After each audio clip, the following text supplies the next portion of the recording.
नमस्कार दोस्तों, मेरे यूट्यूब चैनल में आपका स्वागत है। वीडियो पसंद आए तो मेरे चैनल को सब्सक्राइब करें।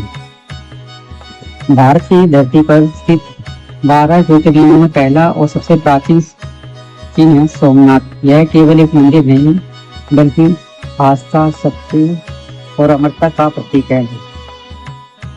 हजारों सालों की यात्रा, अनगिनत आक्रमण, फिर भी यह ज्योतिर्लिंग आज भी उतनी ही आभा बिखेर रहा है जितनी सदियों पहले। आइए जानते हैं सोमनाथ ज्योतिर्लिंग के रहस्य।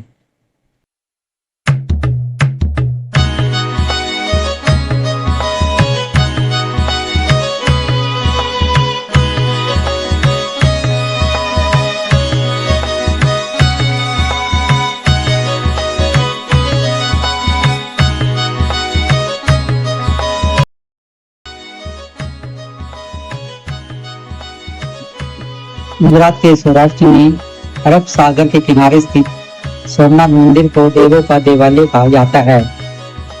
मान्यता है कि यहाँ पर चंद्रदेव ने शिव जी की आराधना कर बनवाया था, तभी इसका नाम सोमनाथ पड़ा।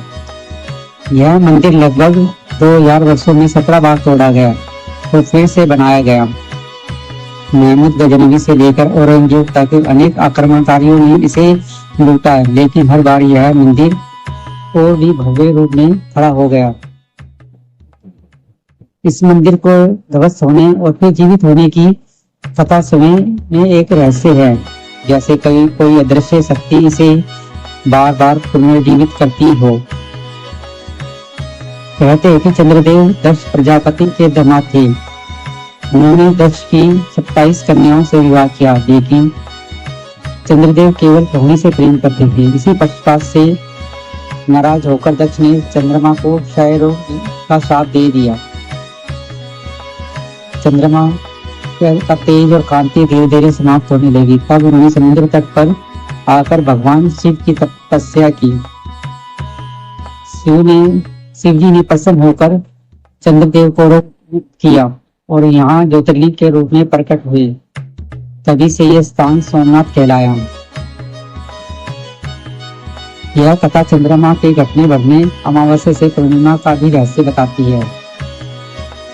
सोमनाथ मंदिर की बनावट ही रहस्यमयी है। इसके शिखर की ऊंचाई लगभग 155 फीट है और उसके ऊपर 10 टन का कलश और 27 फीट ऊंचा ध्वज हमेशा लहराता है।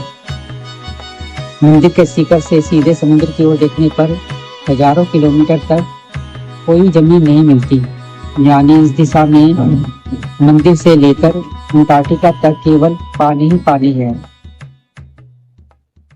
यह रहस्य आज भी वैज्ञानिकों को आश्चर्यचकित करता है। शायद इसी कारण इसे सागर तट का प्रहरी भी कहा जाता है। महमूद गजनवी ने 1026 ईस्वी में सोमनाथ मंदिर पर आक्रमण किया। उसने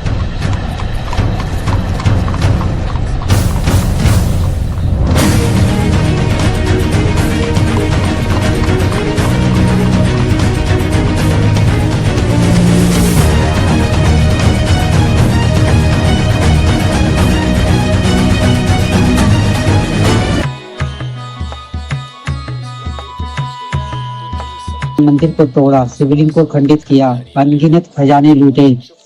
कहा जाता है कि उस समय मंदिर में सोने और हीरे जवाहरात का इतना भंडार था कि उसकी गिनती असंभव थी। लेकिन क्या केवल धनी आकर्षण का था या ज्योतिर्लिंग की रहस्यमयी शक्ति भी आक्रमणकारियों को खींचती थी? इतिहासकार मानते हैं कि गजनवी से लेकर औरंगजेब तक 17 बार यह मंदिर टूटा, परंतु हर बार लोगों ने अपनी आस्था से इसे फिर से जीवित किया। आखिर कौन सी शक्ति है जो इस मंदिर को मिटने नहीं देती? आजादी के बाद जब भारत का विभाजन हुआ तो जूनागढ़ रियासत पाकिस्तान में मिलना चाहती थी, लेकिन सरदार वल्लभ भाई पटेल के नेतृत्व में इसे भारत में सम्मिलित किया गया। पटेल ने सोमनाथ मंदिर के पुनर्निर्माण का निर्णय लिया। उनका मानना था सोमनाथ केवल मंदिर नहीं, हमारी संस्कृति और गौरव का प्रतीक है। आज जो सोमनाथ मंदिर हम देखते हैं वह उन्हीं के प्रयासों आस्था का परिणाम है। रहस्य यह है कि हजारों साल बाद भी यह मंदिर भारत की आत्मा से जुड़ा हुआ है, मानो शिव स्वयं इसकी रक्षा कर रहे हो। सोमनाथ मंदिर समुद्र के किनारे खड़ा है, लेकिन आश्चर्य यह है कि समुद्र कभी से नुकसान नहीं पहुंचाता, कभी सुनामी, कभी चक्रवात, लेकिन मंदिर आज भी अड़िग है। वैज्ञानिक मानते हैं कि यहाँ की चट्टानें और मंदिर की बनावट विशेष तकनीक से बनी है, लेकिन भक्तों का विश्वास है कि स्वयं शिव की शक्ति समुद्र को आदेश देती है कि वो मंदिर कभी न छुए। यह भी एक रहस्य है जो आस्था और विज्ञान के बीच सेतु का काम करती है। सोमनाथ का शिवलिंग स्वयंभू माना जाता है, यानी इसे मनुष्य ने नहीं बनाया, बल्कि यह स्वयं धरती से प्रकट हुआ। भक्त मानते हैं कि शिवलिंग में अदृश्य ऊर्जा, और जो भी सच्चे मन से यहाँ आकर प्रार्थना करता है उसकी इच्छा पूरी होती है। कहा जाता है कि मंदिर आरती के समय जो घंटियां बजती है, उनकी ध्वनि समुद्र की लहरों से मिलकर एक अद्भुत कंपन पैदा करती है। यह कंपन मंदिर परिसर को दिव्य ऊर्जा से भर देता है। सोमनाथ ज्योतिर्लिंग केवल एक धार्मिक स्थान नहीं, बल्कि यह भारत की आस्था, संस्कृति और अमरता का प्रतीक है। सदियों तक आक्रमण झेलने के बाद भी इसका अस्तित्व मिटाया नहीं जा सका।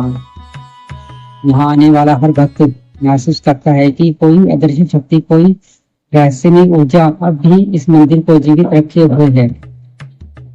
सोमनाथ का रहस्य यही है, आस्था की अड़िग शक्ति जो समय, इतिहास और विनाश से भी बड़ी है।